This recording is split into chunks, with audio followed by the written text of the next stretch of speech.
দর্শক, ওপেনিংয়ে পারভেজ হোসেন ইমনের সঙ্গে দেখা যেতে পারে ফখর জামানকে। পেস ইউনিটে হারিস রউফ এবং শাহিন শাহ আফ্রিদির সঙ্গে মূল ভূমিকায় থাকবেন ৬০ মিলিয়ন রুপির মোস্তাফিজুর রহমান।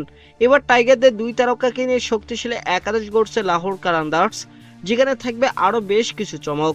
দর্শক, লাহোর কালান্দার্স যেন এক টুকরো বাংলাদেশ।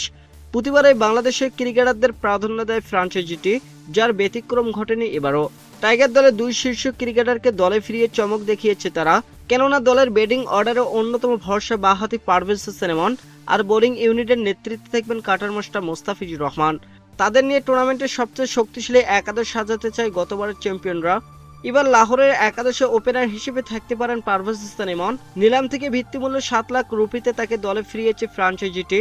বর্তমানে ব্যাট হাতেও অসাধারণ ফর্মে আছেন এই ব্যাটার। সর্বশেষ বিপিএলে টাইটান্সের জার্সিতে ১২ ম্যাচে ৩৯৫ রান করেছিলেন তিনি। ব্যাটিং গড় ৩৯.৫ এবং স্ট্রাইক রেট ১৩৩। পাকিস্তানের মাটিতে তার পরিসংখ্যান দুর্দান্ত, তাই লাহোর কালান্দার্সের ট্রাম্প কার্ড হতে পারেন পারভেজ হোসেন ইমন।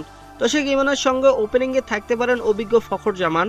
এখন পর্যন্ত টুর্নামেন্টের সব আসরে জয়ী দলের হয়ে খেলেছেন তিনি, তাই তাকে এক প্রকার লাহোরের ঘরের ছেলেই বলা চলে।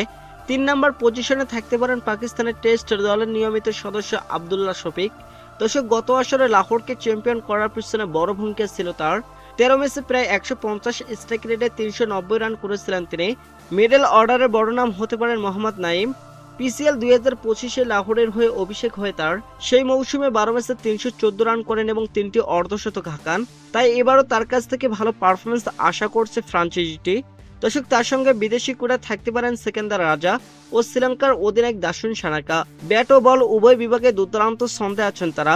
অলরাউন্ডার হুসাইন তালা তো থাকতে পারেন সেরা একাদশে। স্পিন বিভাগে আস্থা রাখতে পারে ক্যারিবীয় তারকার ওপর, যিনি স্বীকৃত টি-টোয়েন্টিতে ১১৫ ম্যাচে ১২৫ উইকেট শিকার করেছেন। পেস আক্রমণের দিক থেকে টুর্নামেন্টের অন্যতম সেরা ইউনিট গড়েছে লাহোর কালান্দার্স, যেখানে মূল ভরসা কাটার মাস্টার মোস্তাফিজুর রহমান।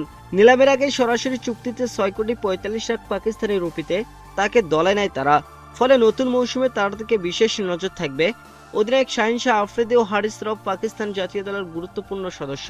দর্শক, আফ্রিদিকে রিটেনশন পদ্ধতিতে রেখে দেওয়া হলেও রউফকে নতুন করে দলে ফেরানো হয়েছে। সব মিলে ভারসাম্যপূর্ণ একাদশ নিয়ে এবার পিসিএল এর লড়াইয়ে নামছে লাহোর কালান্দার্স, যেখানে গুরুত্বপূর্ণ দায়িত্ব থাকবে পারভেজ হোসেন ইমন ও মোস্তাফিজুর রহমানের কাঁধে।